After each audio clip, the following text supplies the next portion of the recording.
What's going on, Raiders? Doolum here, and today we're going to be talking about Leonardo. That's right, I've been busting my booty getting him done in Minotaur so I can get a full build out there, so I can show you guys how I'm building him as a new to mid-game player. I know obviously there's going to be some crazy recommendations on Hell Hades with gear sets like Merciless that we just don't have at this level, so I wanted to show you what I was going to use, the stat priorities that I'm focusing on, and everything else there. So if you're ready, let's get into it.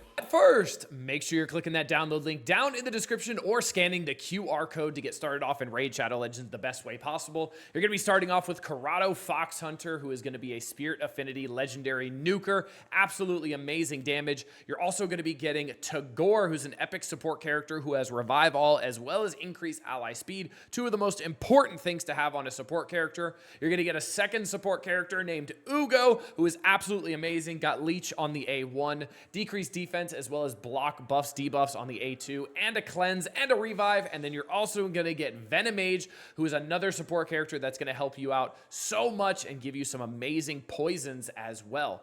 Then you're going to want to make sure you type in the promo code Demon Slayer to get Tholen Foulbeard day number 1. And you want to make sure you do this within the first 24 hours of starting your new Raid Shadow Legends account. This will start you off the best way possible, so make sure you're doing that right now. All right, so we do have Leonardo, and he is right here and ready to go. I do have him at 5 red as well. Now, I wanted to look over at Hell Hades here because it's a great website, absolutely amazing. The only kind of annoying thing about it is very hard to get pertinent information when it comes to how to build a character for early and mid game, and I don't blame Hell Hades for not having this source there. It's just very, very difficult because a lot more people are a lot further on than where I'm at. So I wanted to show you how I'm going to build him. So he is obviously a 5.0 rating, which is the best you can get on Hell Hades, and he has deserved that ranking. This ranking is absolutely well deserved. He's absolutely amazing. You can see the overview in the ratings here.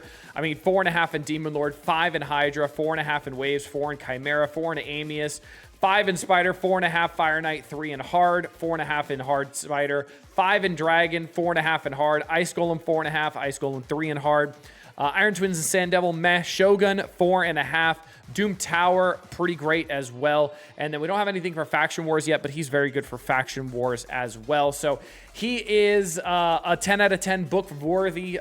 Definitely put all, it only takes 9 books to actually prioritize to get him done.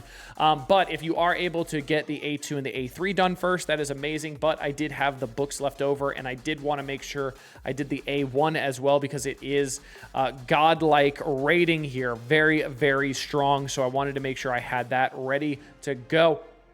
He's very, very good. I went with my general PvE stats here. This is what I used. The only thing I did change one thing, and we'll talk about why and what I changed once we get to that. And then you see the blessings are here as well. I did go with Crushing Rend. It says Faultless Defense here for Fire Knight, and the reason why is because this like reflects damage, which is interesting, but I didn't think that would be worth it just for Fire Knight if I'm going to be using him in so many other places. So I didn't bother with that. So I definitely went with Crushing Rend here. Very, very good. Now, they also have relics on here as well, and I did not have any of these, so I ended up actually doing something else. So I'm going to show you guys what I am going to use that from as well, because obviously I don't have these just laying around for everybody, right? And then the last part here, this is what I really focus on when I build a character. I do not focus on this, the PvE artifact sets. I don't focus on the sets at all because I cannot manage these sets. I cannot build these sets most of the time.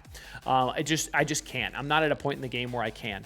So I'm focusing stats instead of sets. So I'm focusing crit rate, crit damage, defense percent, and speed. And if we look in game here, you see the build that I have here is just a mishmash of crap. Honestly, that's all it is, right? Like I have 1-piece Feral, which I just put a Feral shield on there because I got some good rolls.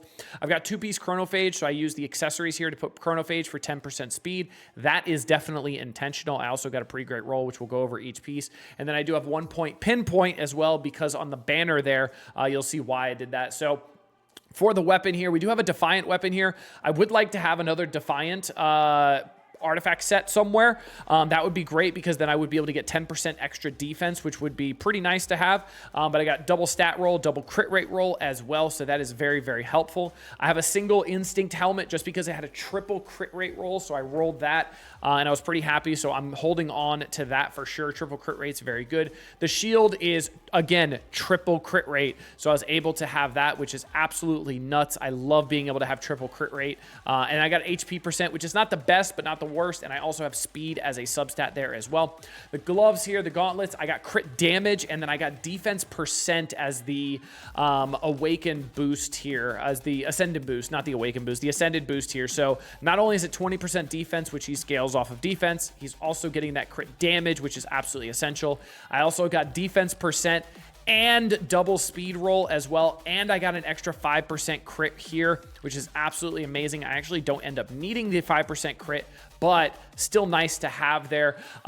For the chest plate, I do have defense percent, and then the ascended bonus is also defense percent. I've got double crit rate, and then I have flat resistance, which is not the best for flat resistance, but the double crit rate, again, very important if we're not doing crit rate on the gauntlets here. If we're doing crit damage, this is very, very hard to get all the way up without having crit rate here, right? So definitely very important. And we did get speed on the boots as a primary stat. We also got a triple defense roll and an ascended stat on the speed. It's a one-piece retaliation, but it's boots that I have laying around, primary stat speed, and I wanted to make sure he had some speed going on him.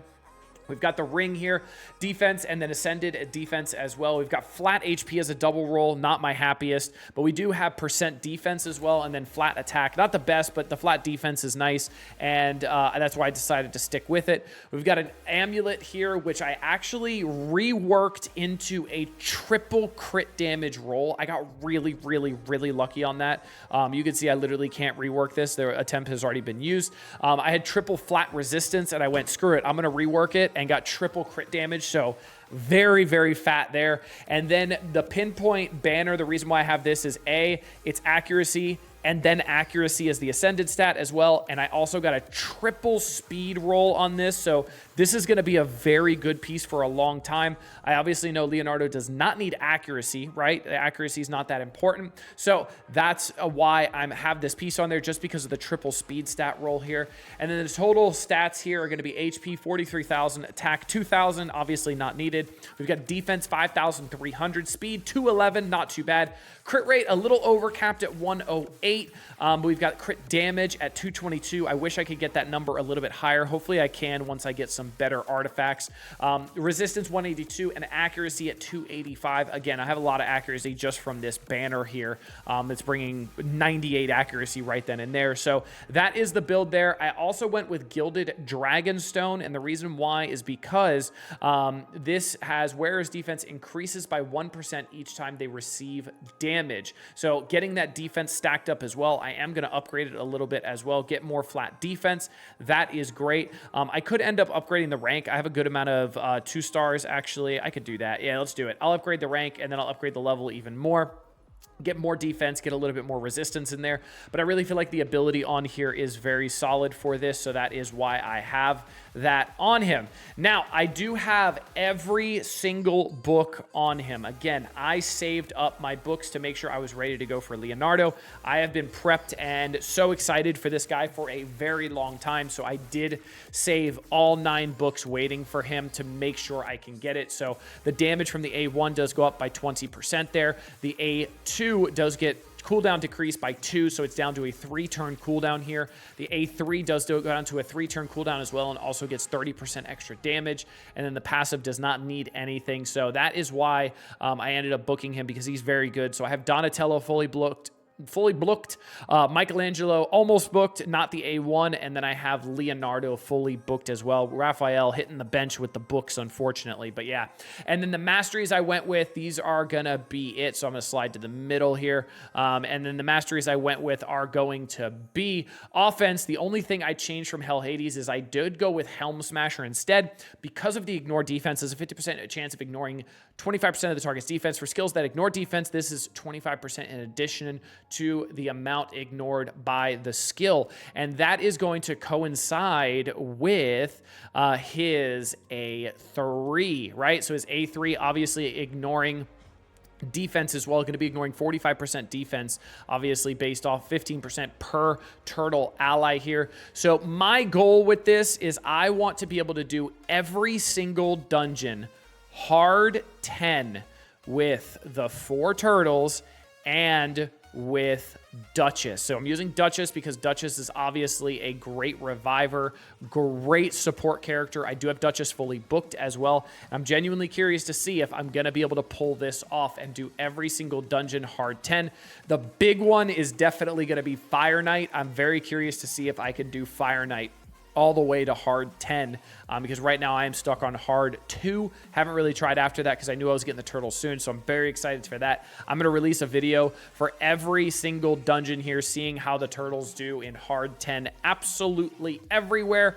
I'm genuinely curious to see how they do in the hardest difficulties of Sand Devil as well, because right now I have the super slow method with Godseeker, and then I want to see how I can end up slotting him into Phantom Shogun.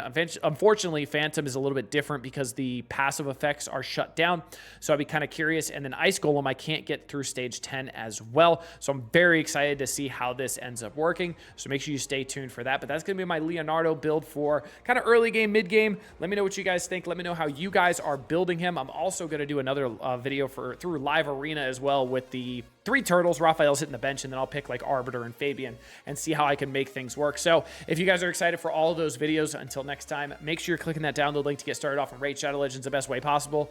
2 legendaries, 3 epics. I'm sure they're going to have another free legendary coming right around the corner, and the last one was absolutely insane, Michelangelo. So make sure you're starting off the best way possible. Until next time, this has been Duelim. Later, Raiders.